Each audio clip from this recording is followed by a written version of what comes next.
Hello, welcome to Kickstart TV again, and my name is Amin. And with me here today, we have the most handsome, good-looking, and also a great entrepreneur himself, Mr. Paul Zaman. Thank you for coming to Kickstart. Thank you, Amin. Thank you for coming to Rock Your Business as well. Awesome. All right, and I have a few questions I'd like to ask you about Please. entrepreneurship, because I've always seen you as an idol as well. I think your work before this, you've been known in the industry as someone who basically closed the biggest deal of all. Right? Can you tell us a little bit more about that? Sure. Let me just think about that. Well, it's very simple.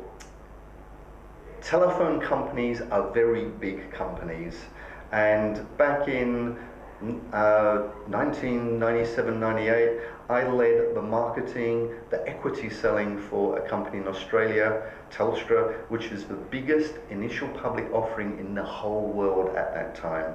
$14 billion was sold, and when it got listed, it had a market capitalization of $80 billion. That was the biggest in the world. Wow. It was a wow. Well, it was like this friend. Tell us your secret to success. How do you do it?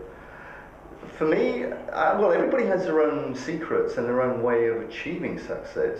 For me, it's really about discipline and focus. Discipline and focus. Sure. All right.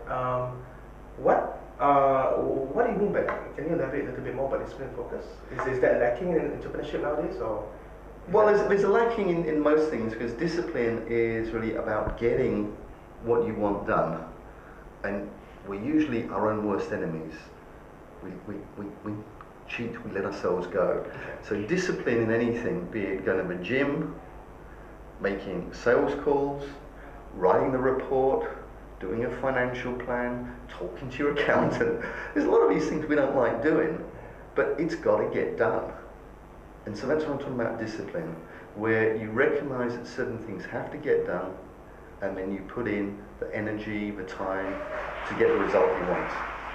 Right. Being an entrepreneur yourself, is there any specific advice that you wanted to give to new startups company or new entrepreneurs who wanted to be involved in entrepreneurship? Well, I think the first two things, you've got to be very clear on what the purpose is of your business, which you can say is the big vision, the big why that the business is going to be for, and how it impacts in the society environment. But also you've got to be very clear on your personal passion, because it's a bit like a marathon race. You know, you might give up after 1 kilometer, but this is a long race. So unless you've got the personal passion involved, you're not going to make it to the end. And in fact, there is no end. So it actually becomes a lifestyle thing where you've got to increasingly have discipline in your life, and that passion is got to be continually reinvented to drive you forward. What's your drive? I personally want to make a difference in social and environmental justice. Really, it's just to make people aware of the impact they're having, and once people are aware, they often change their behaviour.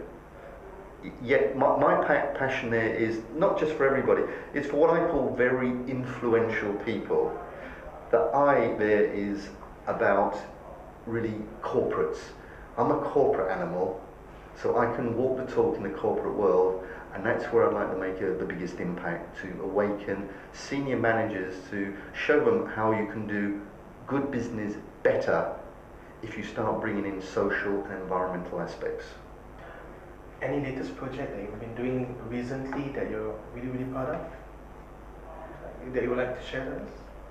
I'm involved in 2 or 3 interesting, let's call them green projects. One is to look at getting a fund up in that area. Another one is a massive rollout of solar farms and different solar energy. But I can't tell you any more than that, they're actually secret. Okay, cool enough. Right. One last final question. Sure. Right? If there is any advice that you want to give to the fellow Kickstarters, what would it be? Fellow Kickstarters. Well, I personally come from an idea of planning. Now, most people think planning is boring. I think it is essential, otherwise one thing is sure to happen, and that is you will crash and burn, die. It's very hard work being an entrepreneur, very hard work starting up a business, and a plan doesn't need anything more than necessarily one bit of paper. But it's like if you want to go on holiday and you want to drive from one location to another location, you actually need to know where you're starting from and where you're going to. I mean, and en route, you might want to stop halfway through to get fuel, have something to eat, whatever, but you've got to plan that in, otherwise you're not going to get out the garage. So plans don't have to be big. And then on that route, there might be the road down, diversion. So you've got to be aware that en route, you can be diverted and just enjoy the scenery. Don't worry, don't fret, you're still on track. That's all. Yeah, planning, that's it. Everything will just go. Just a little bit of planning to get started. Get started. Alright, that's it for Kickstart TV for now. Alright, thank you again, Paul. Hey, Nice to have you around. Alright, we'll see you again in the future. Will do, bro. Will do, bro. Thank Thank you you. very much.